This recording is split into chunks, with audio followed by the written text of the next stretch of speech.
This review is about the Israeli long-range air and missile defense system. Sharvit Ksamim, translated as Magic Wand, but more commonly known as David Sling.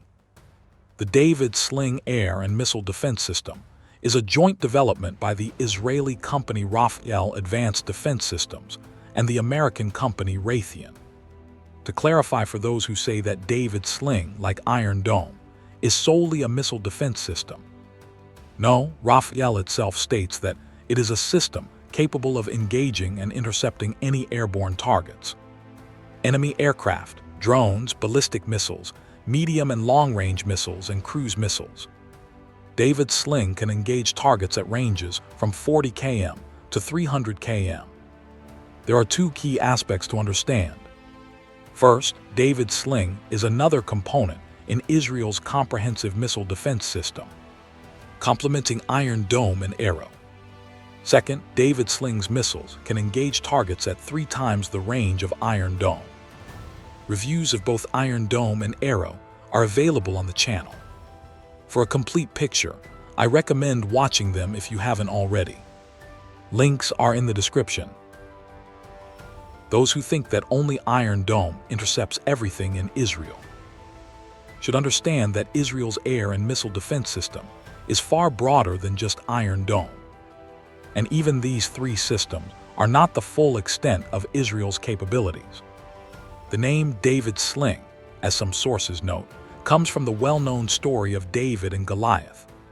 However, this is debated, as not everyone agrees with this interpretation. David Sling was developed to replace the American MiM-23 Hawk and MiM-104 Patriot systems in Israel's arsenal. Reviews of both systems are also available on the channel. Links will be in the description. Development of David Sling began in 2006. In 2008, a contract was signed with Raytheon for joint development of the system.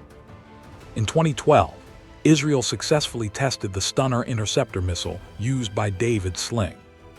David Sling was planned to be deployed in 2015. But due to a lack of funding, its operational deployment was delayed until 2017. In 2017, 2 David Sling batteries were officially commissioned. Between 2012 and 2017, the system was tested 5 times before being commissioned.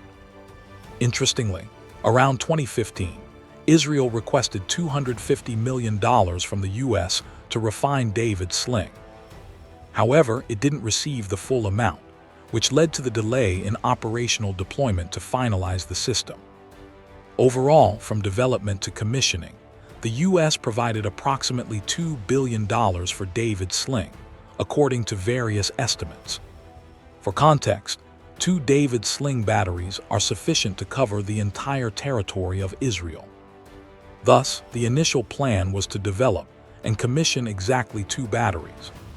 The cost of 1 Stunner missile is approximately $1 million. I know many of you commented under the Iron Dome review that this cost is less than the potential damage caused by missiles like Iskander. Israeli authorities agree with this. Thus, $1 million isn't too high when compared to potential destruction and loss of life. David Sling can be used on land, naval, and air platforms. Since 50% of the system was developed by the U.S., exports require approval from both Israel and the U.S. It's said that in 2012, David Sling was offered to India, but the deal fell through. Poland was ready to buy David Sling, but there are reportedly issues with integrating it into Poland's military system. The issue is its high cost. It's said that Finland also considered purchasing David Sling in 2022. But the U.S. is reluctant to approve exports, likely due to the system's high effectiveness. The David Sling system consists of 3 components: a launcher that can hold up to 12 vertically launched Stunner missiles, the ELM-2084 radar, and a command post. The missiles can intercept airborne targets at ranges from 40 km to 300 km, and at altitudes up to 15 km. The Stunner missile used in David Sling is 4.6 meters long. This solid-fuel missile can reach speeds of up to 7.5 Mach, approximately 2,500 meters per second. It was designed to intercept Russian Iskanders and Chinese DF-15 missiles. The Stunner missile has an unusual shape. It's described in various ways. Some even say its nose resembles a dolphin's. This shape was specifically designed to accommodate additional sensors. Unlike most air defense missiles that detonate near their targets, creating a cloud of fragments, the Stunner directly collides with the target at high speed. This is considered an effective way to destroy nearly all airborne threats. But it comes with certain risks. When fragments scatter, there's a chance some will hit the enemy missile. But if the Stunner misses and doesn't collide with the target, it results in a spectacular but ineffective airburst. There's an interesting story that during a test, one Stunner missile fell in Syrian territory.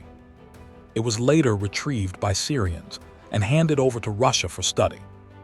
This likely happened due to the reason I described above. The missile simply missed its target and fell to the ground without exploding. This illustrates that the system isn't perfect. Still, to achieve such precision, the Stunner was designed as a two-stage, three-pulse missile. The third pulse provides the speed needed for maneuvering during the final stages of intercepting an enemy target. It is equipped with a radar homing head and a combined electro-optical infrared guidance sensor. The mobile, multi-purpose ELM 2084 radar with an active phased array antenna. It has a range of 474 kilometers. It can reportedly track up to 1,100 targets simultaneously. It detects and identifies all types of airborne targets. Information is quickly updated to track high-speed and maneuverable targets. Essentially, it creates a real-time air situation picture. To provide 360-degree coverage, the ELM 2084 can rotate its antenna array at 30 revolutions per minute. In fire control mode, it can track up to 200 targets per minute at a range of 100 kilometers. This mode is used to guide Stunner missiles until their onboard guidance systems can lock onto the target. David Sling is a young system that still needs testing and refinement, which Israel will undoubtedly continue with U.S. funding. We'll be able to follow and assess its effectiveness. So that's the David Sling system. I'm confident this video was both interesting and informative. Don't forget to subscribe to the channel and give it a like. That's all for now. Wishing you peaceful skies. Goodbye.